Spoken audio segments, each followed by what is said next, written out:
All right, y'all, we live. Back on another video. Y'all know how we do. Always pushing help, working to better understand the self. So we got Trump going at Nigeria. You're going to hear what both of them said. Appreciate everybody for tapping in. Salute, salute, salute. But yeah, I'm going to go over Trump and Nigeria, but also I'm going to hit Trump did this 60-minute thing where he talk about everything that's going on. That just released, but right now let's get into Trump in Nigeria. Hear what he saying about that. Make sure y'all hit that like button. Push me on the algorithm. Greatly appreciate it. Immediately stop all aid and assistance to Nigeria and may very well go into that now disgraced country guns a-blazing to completely wipe out the Islamic terrorists who are committing these horrible atrocities. Paul Adamu is a Nigerian Christian who was kidnapped by Boko Haram 2 years ago. He joins us now. It's so wonderful to have you on the show. Please tell us what happened to you. It was such a disheartening situation. 2 years ago, I was kidnapped by the dreaded Boko Haram along my way to the airport while I was traveling to Cameroon to meet some of my colleagues, and then I got kidnapped along the route. And you were held for how long? 12 days. Okay. And there are many people, especially young girls, who have been kidnapped by Boko Haram, put into forced marriages. Well, I'm confused though. Like, this is done in Nigeria, right? I understand Trump saying why are we sending aid to other countries anyway? We can't even feed our people, our own people in the country. It's just like, I don't see how this is our problem. Why don't they go to the government right there? I'm trying to forced conversions. They're still in captivity. The situation there is quite dire. You heard what President Trump has said. Here's what Nigeria's president has said in response. He said that the characterization of Nigeria as religiously intolerant does not reflect our national reality, nor does it take into consideration the consistent and sincere efforts of the government to safeguard freedom of religion and beliefs for all Nigerians. What's your message? Why are we? I'm saying, isn't that a Nigerian thing that country has to deal with? I'm still shocked on the aid. It's like it's like every country we already sending aid to. So if they don't act how we want them to act, we just pull the aid. And it's like, bro, we don't want to send our money to other countries. What's it like to be a Christian in Nigeria? First, I want to thank and applaud the United States of America President Donald Trump for designating Nigeria as a CPC, because this is one of the things that we have always wanted. For the message of the Nigerian president, that I think at this point, I will say that there is a time when propaganda has no appeal, where propaganda has lost an appeal. And this is actually the time, because whatever is happening, they got him to go out there and talk, though. He on Fox. You already know. In Nigeria at this moment, I would say that Nigeria is the worst place to be as a Christian, like the worst place in the whole of the world to be as a Christian, because you wake up every day with news of killings, every day with news of massacring of Christians. It's totally a genocide that is happening here in Nigeria. Yo, this is cap, y'all. I mean, I don't see why Trump will go on the media. This just seemed like probably another money ploy, money grab. But we're still sending money to other countries. Is alarming. There is nothing anybody will tell me, because I have been in here for as long as I know. I've been in these Appreciate places you. where these attacks have taken place, I've seen women who are crying for the loss of their husbands. I've seen children who are crying for the loss of their parents. Yeah. I've seen parents who are crying for the loss of their children. I've been to churches that have been burnt down. I'm starting to think that they're giving us everybody else so they don't have to deal with our problems. It's like we have problems right here. We tracing our lineage back to the 1400s. It's people that got records that's showing this, and everybody keep giving us that we supposed to be paying for everybody problems. All smoke and mirrors, right? It's like, man, I know because he's on These Fox, are not so things it's that like, I've heard from the news or someone telling me. This is something check that I this out. witnessed somewhere. I've been myself. I've witnessed where terrorism is at the highest point, where people are killed and slaughtered like. This got me feeling like, you know how they used to have the commercials with the it's like y'all trying to sell us now. Like we got to get involved in a whole nother war that ain't got nothing to do with us. More money getting shipped.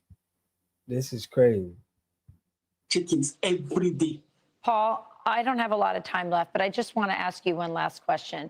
How have you and other Christians kept the faith during this persecution? We are grateful for the organization I work with, Irish Global, who have taken it upon themselves to. Bro, they got them. Listen,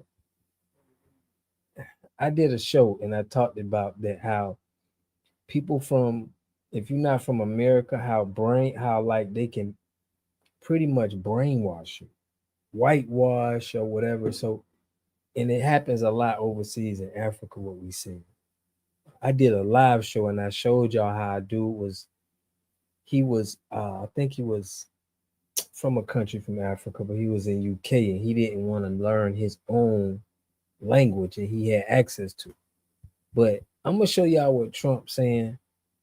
Care for these This is cap. persecuted Christians by providing relief materials, emergency kits, and then also providing them with discipleship where they are being told that despite all that is happening to them, Christ still loves them. Paul Adamu, just so you know, the African church, the Nigerian church in particular, the Christians there have been an amazing example of faith through persecution and martyrdom. And we are praying for all of you very much. And we hope the president will do something. You know they broke him off a check, man. You know they gave him they probably gave that man $500, bro. And he was ready to just do whatever. This is why we can't believe what they Mr. Pothead. But check this out. Look what Trump saying. Look what Trump is saying, and the Nigerian president did respond. I'm gonna get to that. But first, let me get to what Trump is saying about the presidency and everything, that how people been kind of pointing out what he been doing. Check this out.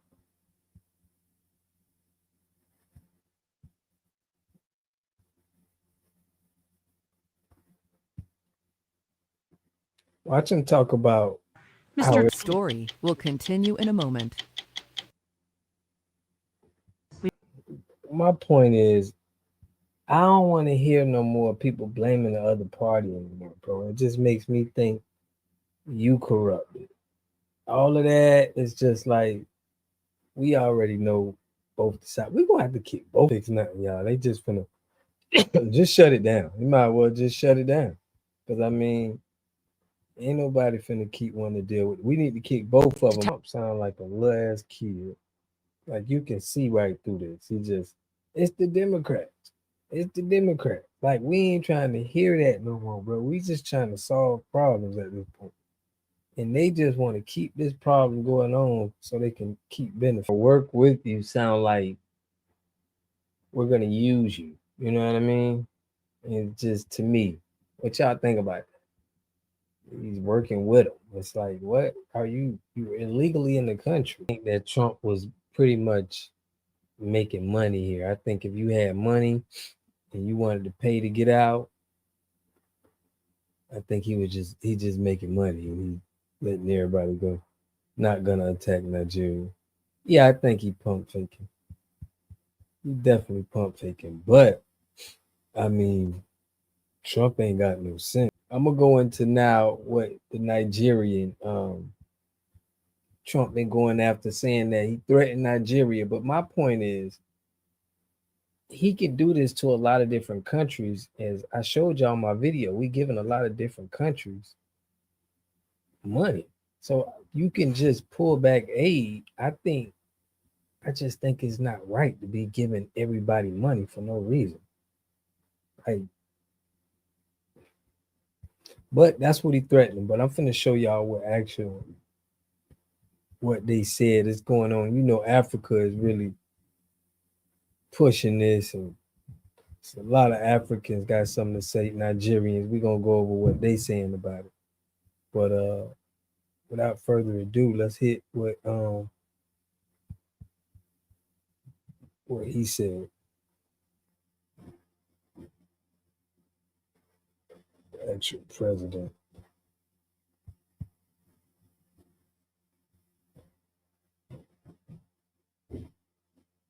Check it out. Sure.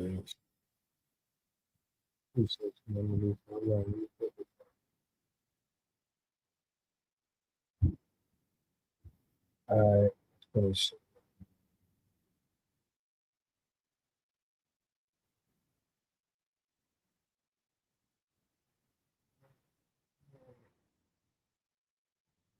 Okay, here we go.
All of a sudden, when the match is about to end, we had a two gunshot near this side. So everybody began to run. So what everybody's wondering, what is happening? What is happening? The things start. Then everybody begin to run. About more than 30 persons who actually died on the spot yesterday.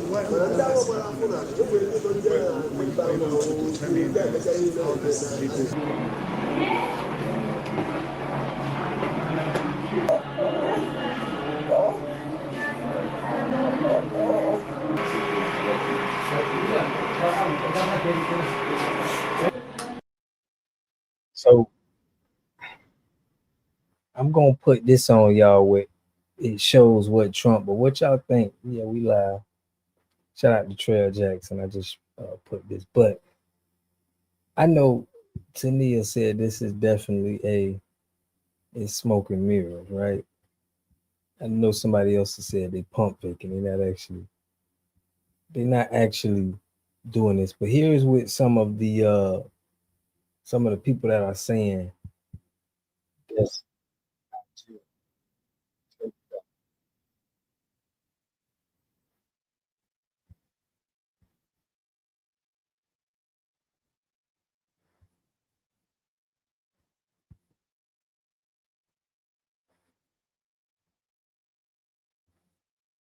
In Nigeria, if the West African nation fails to crack down on the killing of Christians. Trump said in a post on Truth Social that U.S. government will also immediately stop all aid and assistance to Nigeria, Africa's most populous nation and top oil producer, if the United States sends in military forces. It will go in, he says, guns are blazing to completely wipe out the Islamic terrorists were committing horrible atrocities, Trump wrote, without providing any evidence of the specifics about the treatment of Christians in Nigeria. In the meantime, here is one of Nigeria's. So he's saying that they don't have no proof of this. So this what the people in Nigeria like. This is all leading religious leaders, Pastor Wale Adefarasin, the general overseer of the Guardian Light Assembly, with headquarters here in Lagos, with an interesting take on the issue of genocide against against Christians in Nigeria. For the over 40 years that I have been a Christian, there have been killings in southern Kaduna, killings on the plateau. There have been riots. Sometimes, I think it was in France, an image of Prophet Muhammad was defaced. Who remembers that? And as a result of that, there were killings of Christians in Nigeria. And so it's nothing new. It doesn't amount to genocide. The way the West are talking about it, it's as if a Christian steps on the street, his head will be blown off.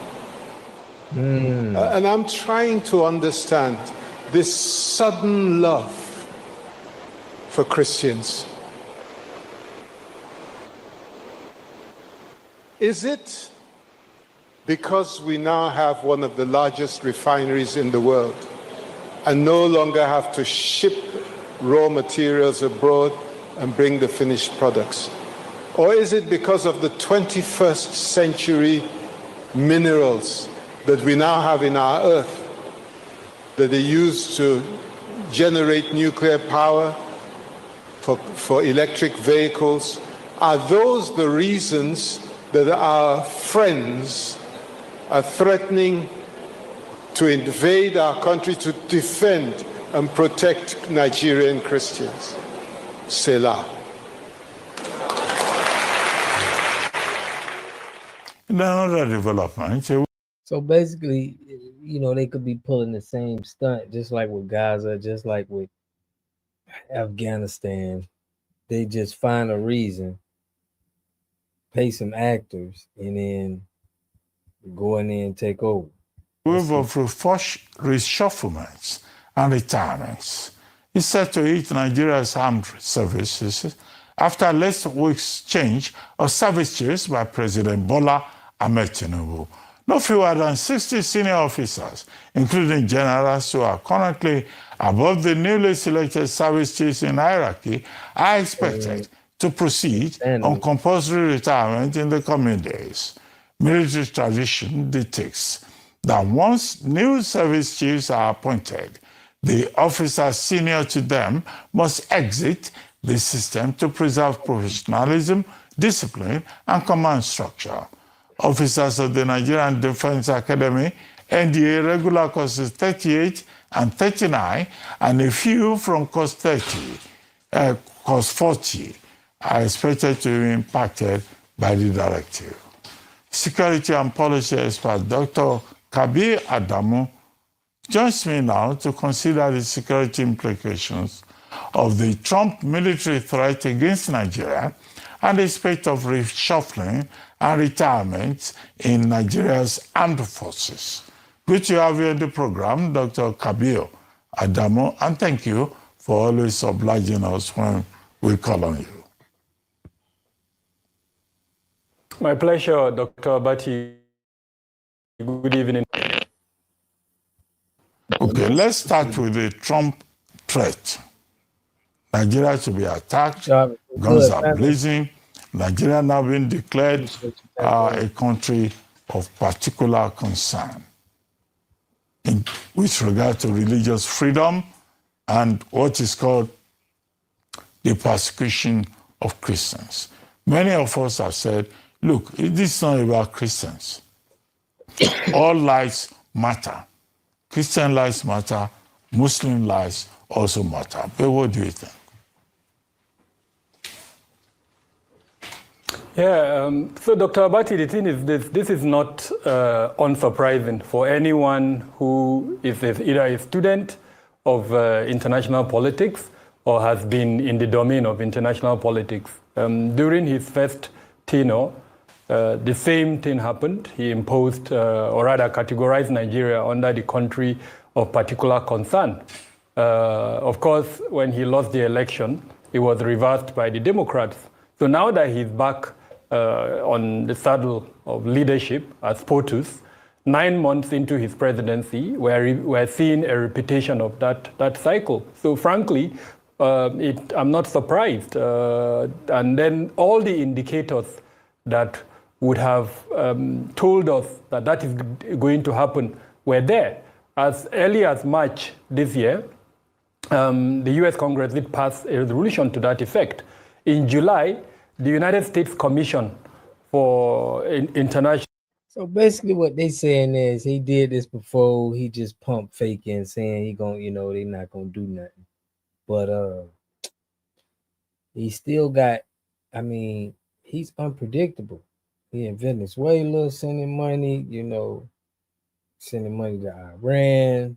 They still sending money to the little hat. So it's like, you never know what Trump can do, in my opinion.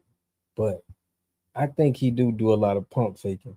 But Religious International Freedom, USCRIF, also released its report on Nigeria, and it was very clear in that report when it recommended for the categorization of Nigeria under the country of particular concern. Before then, we know that at least 6 congressional visits have taken place to Nigeria. Different senators, different parliamentarians from the US have visited Nigeria, and in most instances have gone to Benue, have gone to Plateau State. Yes, they will come back to Abuja, maybe sometimes go to Lagos and meet. But then, the fact that they are not going to Zamfara, they are not going to Katsina, will give you an indication of what kind of report they are going to give back. And of course, the US Embassy that also has a representation for USCRIF is also sharing its report. So we were not surprised. What is surprising, however, is this escalation to threaten to attack a sovereign state. This is completely against the rules-based system that we are used to, that the world has embraced. Another country cannot threaten, the sovereignty of another state over an allegation that it has not even allowed the other country to respond to. So clearly, there are other issues at play here. And one of the issues at play, Dr. Abati, is the domestic politics in the U.S. A lot of... Now, I'll let y'all hear what Africa had to say, Trump. Now, I'm going to let you hear what an interesting perspective from an FBA brother. And he's explaining what he thinks Nigeria should do in this situation. I want to know what y'all think about this. But check this out.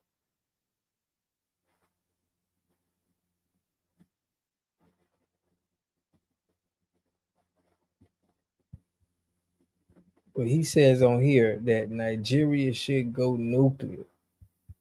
And I'm like, what? Check this out.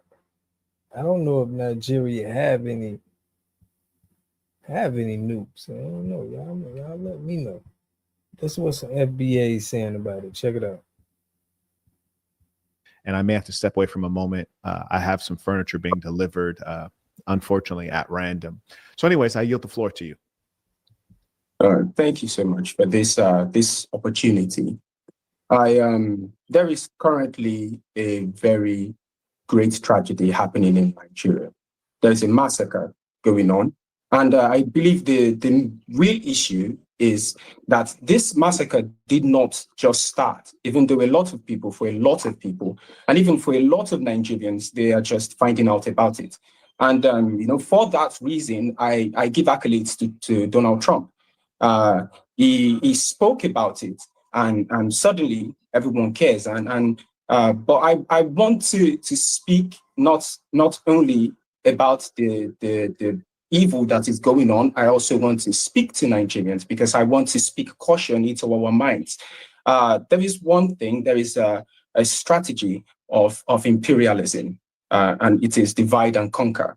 And I see it happening right now in Nigeria. It is something that we see that's happened in several other countries that have supposedly gotten Western help. There's one thing I want us to understand is no country at all does things like this. No country intervenes in this manner out of the goodness of their heart, and certainly not the United States. I don't mean to say anything that sounds bad, but it is the truth.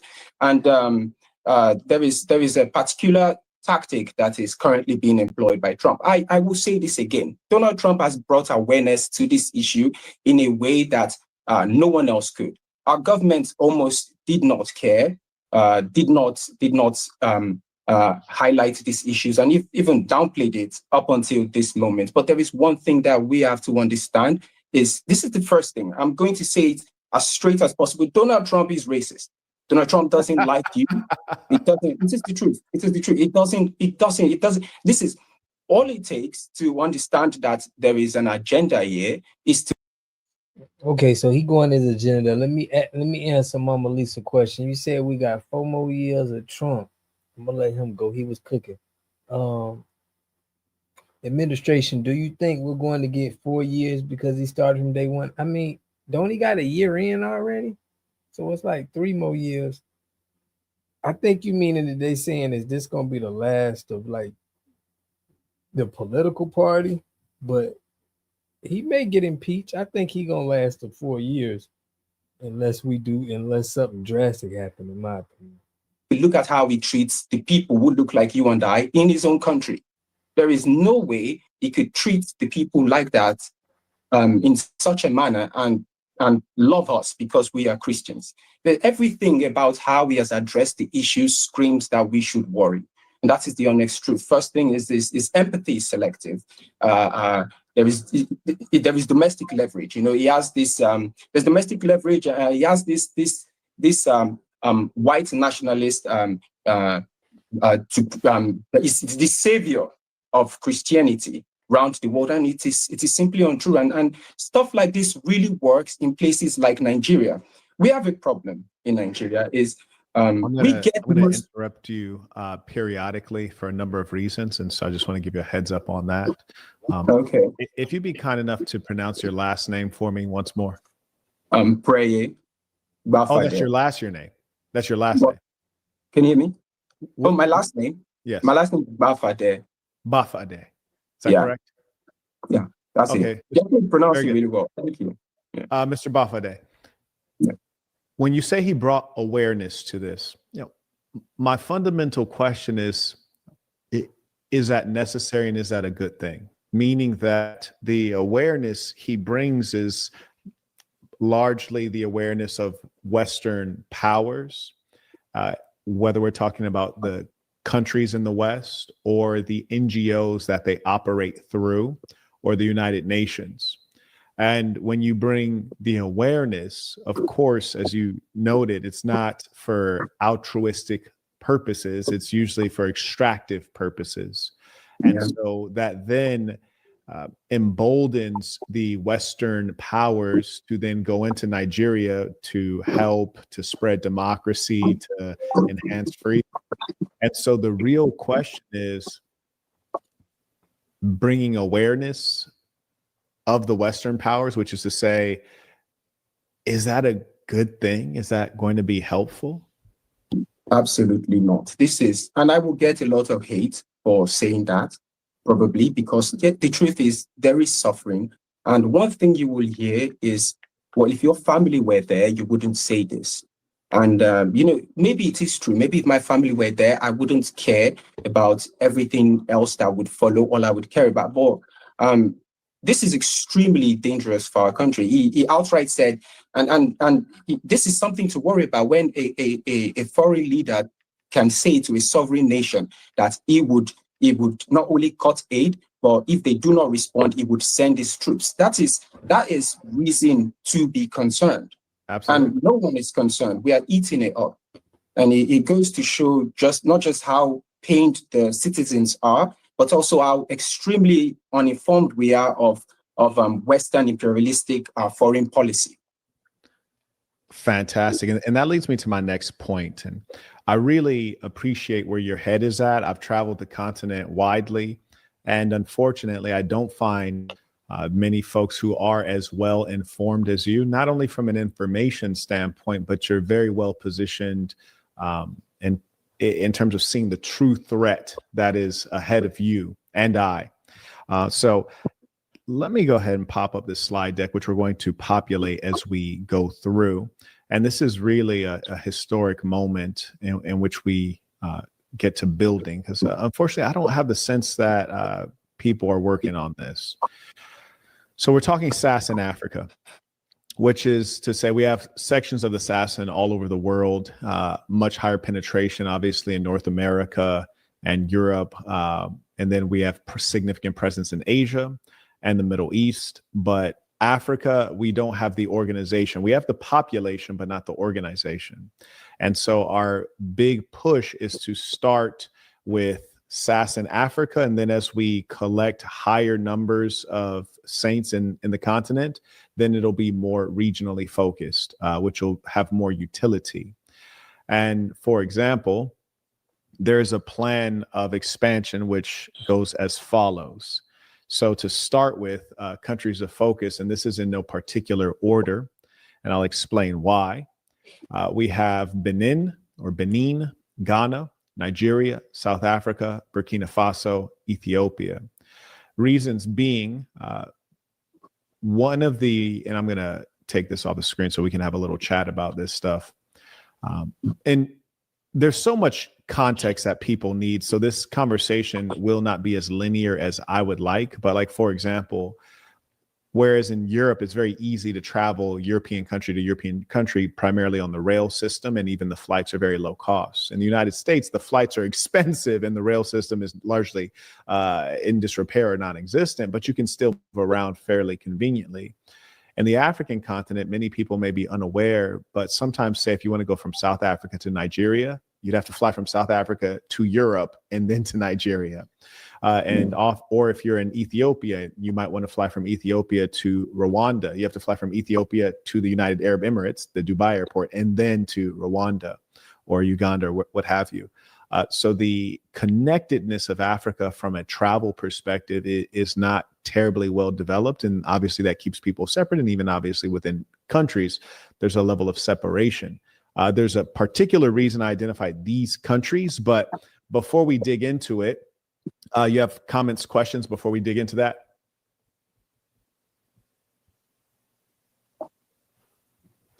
So I just showed these to y'all to show that how Africa, how he see, both of them see this as a threat. I don't know what they're saying in the center, trying to sound like they're trying to set up something in Africa to help out or to fight the country. But his thumbnail title for this was Nigeria needs to go nuclear. Pretty much saying that they're gonna have to fight back with America, which is, I don't think they got that kind of, they got that power, but I want to know what y'all think in the comment section. But I didn't want to give y'all too much of it, but that's what we got going on with Trump and Nigeria. I want to know what y'all think. I don't know, a person with mental issues is not unpredictable. But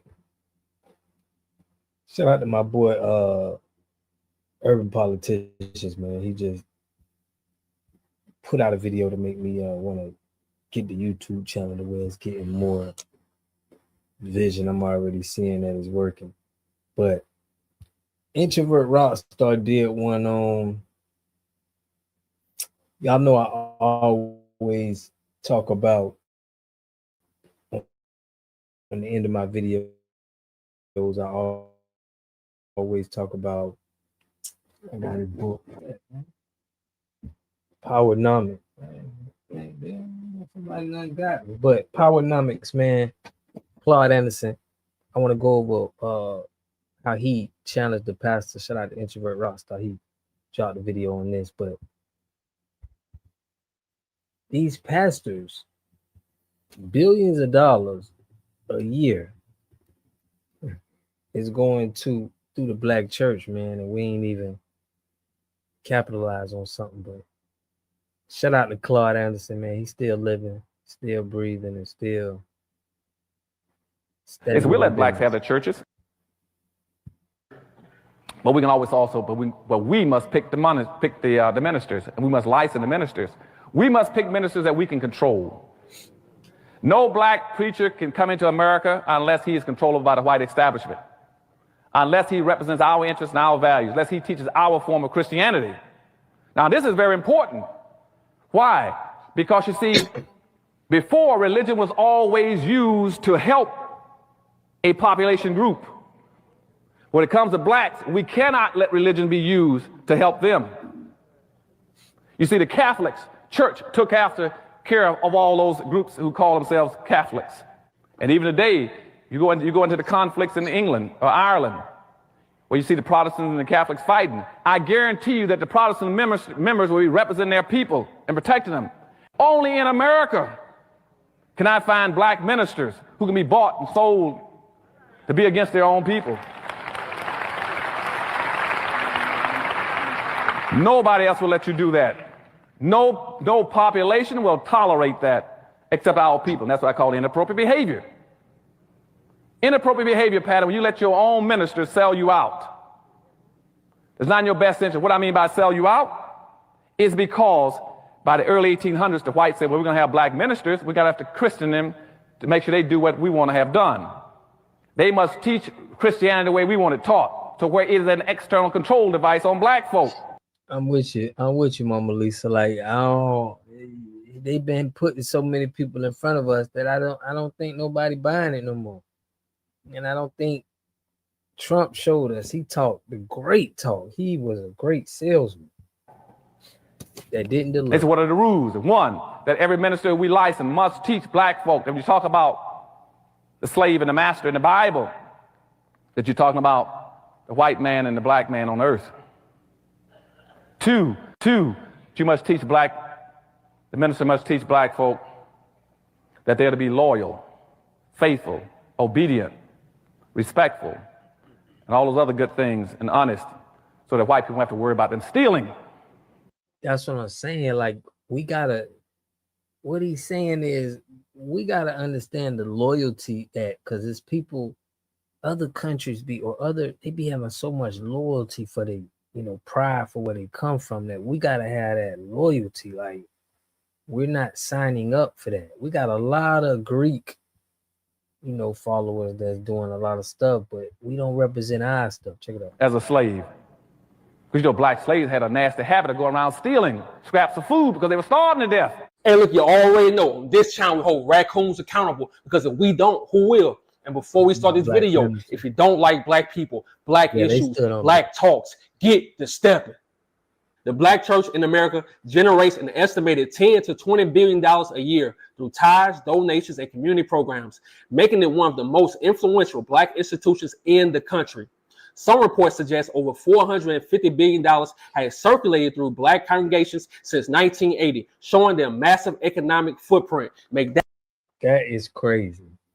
So you mean to tell me that the black church is the most strongest black institution, and we don't have? That's why the Black Panther Party got took down, because of this. Because that would have definitely, if we would have kept that, there's no way we would have had people that would have crossed over like this. That makes sense. And before I spaz out in this video, thank you to the black churches and the black pastors that really care about our people. But Dr. Claude Anderson was right. We have to choose our pastors, because if we don't, the government does. Because let's keep it real. Let's be honest. Most of the black pastors work for the CIA, and their only mission is to rock our people to sleep, take all their money, and feed our people hope while they get rich over and over and over again. Matter of fact, I can show you better than I can tell you. Run the tape.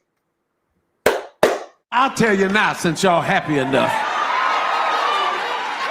that since it broke out Monday, we have received one person called and he said, tell my name. He said, because I know God is in this.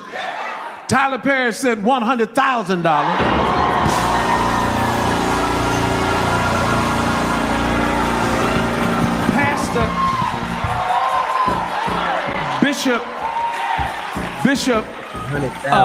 Bishop Patrick Wilton, he said, I'm sowing and I have +1. So he and his son-in-law sent $2,000. We have received, I'll get all that over. I'm going to start this out by saying last Sunday was a record Sunday. We had a record. In one day. While the economy's struggling right now, they cut food stamps. You got churches having a record. They having the best days. And ain't nothing happened with the community. Hallelujah. This great church of which I am so proud to be a pastor. Hallelujah. We raised toward our buildings fund $525,768. Make that make sense. So you telling me to go to your church, I have to pay a certain amount to sit and talk to God, listen to God, whatever you want to call it, to talk to God. I have to pay you a certain amount. I have to pay you $2,000. And if I don't pay you $2,000, you're going to try to embarrass me in front of the world, in front of social media, in front of the congregation. You're going to try to embarrass me. These the same churches that bring in $10 to $20 billion a year. These the same churches that sit in the goddamn hood. They sit in the middle of the goddamn hood. Tell me I'm lying. And then I say, wait. If Marvin Winans is bringing in this much money in donations, tithes, and offerings, everybody paying $1,000 a piece at least. They paying him $1,000 a piece. So if he's living this good, if he's doing this good, what about the people that live in the neighborhood surrounding that church? I wonder how they living. Check this out. Perfecting Church, led by Bishop Marvin Winans at 1716 East Nevada Street in Detroit, stands in a neighborhood heavily impacted by poverty and disinvestment. The area shows visible signs of struggle, vacant homes, overgrown lots, and stalled construction projects. Detroit's overall poverty rate is about 34%, and the community around the church reflects that reality. Perfecting Church operates amid these challenges, positioning itself as both a place of worship and a symbol of resilience in one of the city's hardest hit areas. Make that make sense. And I keep telling y'all over and over and over again, most of these black pastors are really our ops. How can you, as a bishop that's worth $5 million and you're getting donations up to $500K, but your community is suffering? The people in the neighborhood around your church is going through it. And just imagine the people that really depended on food stamps. And let's keep it real. These jobs don't pay shit. They only pay you to survive. They don't pay you to thrive. They only pay you to survive. And once they give you a raise, guess what? You're not the only one that got a raise. The government gets a raise too. Because guess what? They go jack up all the prices on the groceries. They go jack up your taxes. They go jack up everything. Tell me I'm lying. And these the same black churches our people supporting. These the same black pastors our people giving a last 10% to. So I'm a last 10%. That's what I'm saying. It's crazy. Ask y'all again, where is the black church now? Don't worry, I'll wait.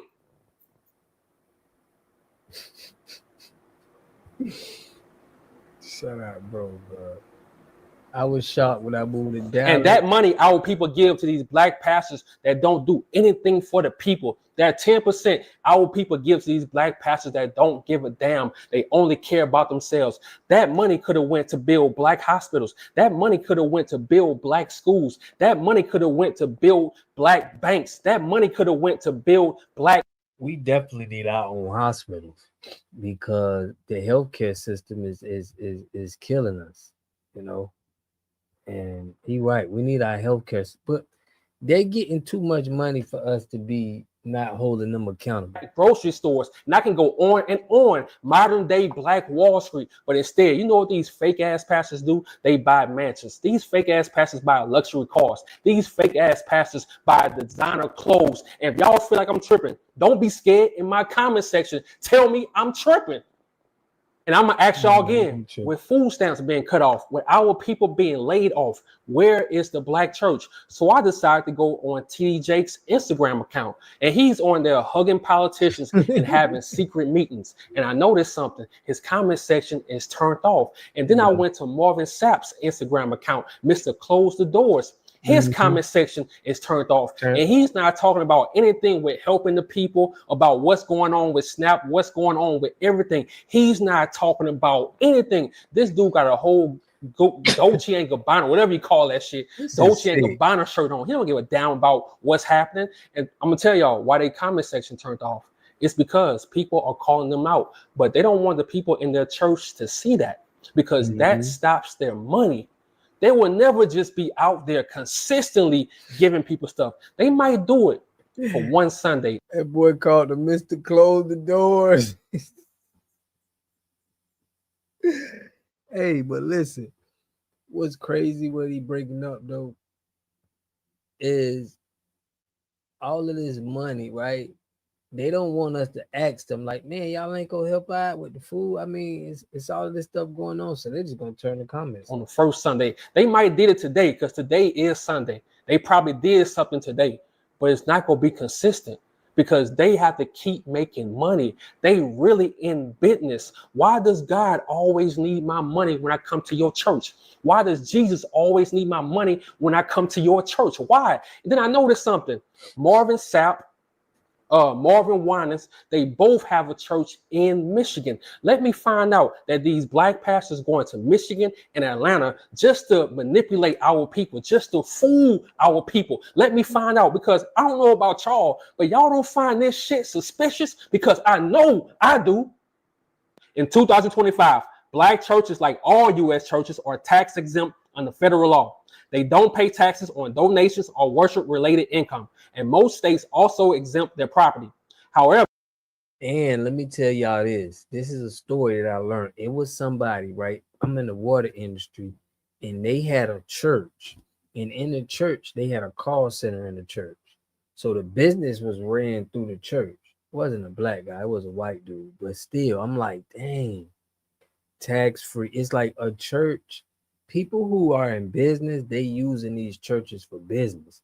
So if you make money through the church, you ain't got to pay them taxes. 501c3. If a church runs business activities unrelated to its religious mission, that income can be taxed.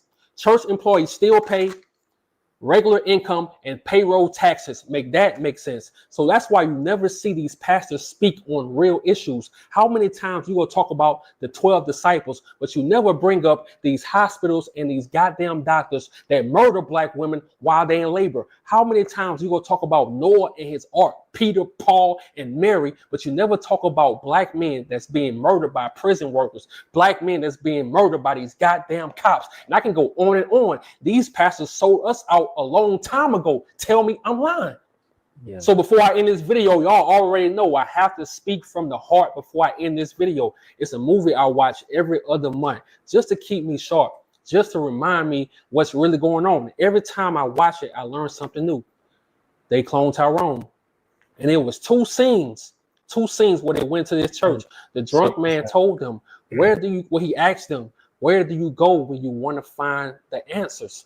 And they went to the church. So the first scene, they went to the church and they noticed everyone was drinking the grape juice. It was the first Sunday. So, you drink the grape juice and you eat the bread, whatever. So they were drinking the grape juice. So the government, the CIA, the racist Caucasian people, whatever you call them, the ones who were studying our people, cloning our people, they put something in the grape juice just to have the people dancing, catching the Holy Ghost. The pastor was saying everything they wanted to hear. The pastor was saying everything the people wanted to hear to rock them to sleep, to keep them dancing, not worrying about what's going on in the real world, keeping them in like an illusion. So the second time they go to the church, it was something under the church. So he had the card that he stole out of the van. He swiped the card, it was next to the pulpit, and the back of the church opened up. It was an elevator, and the elevator went down. Underneath the church, they was cloning black people. Underneath the church, they were studying black people. So that tells me everything I need to know. I told y'all in these movies, it's a lot of truth in these movies. They want you to think these movies are far-fetched. It's a lot of lying. No, it's a lot of truth in these movies. Under the church, the elevator went under the church, dog, and that was the headquarters where they was cloning black people, where they was studying black people. So today, I tell my people, look, anyone that's playing in our faces, let's stop supporting them. If these churches ain't supporting our people when our people need them, after our people have been giving them their last 10% every goddamn week, every week our people been giving them 10%, and they can't help people when the food stamps are being cut off. And look, I'm gonna talk about food stamps. We need to stop depending on these people altogether. Period. Yeah, at all. We need to stop depending on these people altogether because they know we depend on them. They want us to depend on them. They want us to cry about the food stamps. They want us to cry about everything. I say we stop giving a damn and we go back to the Harlem Renaissance days. We go back to our ancestors after slavery. What they did, they was owning their land. They was buying their homes.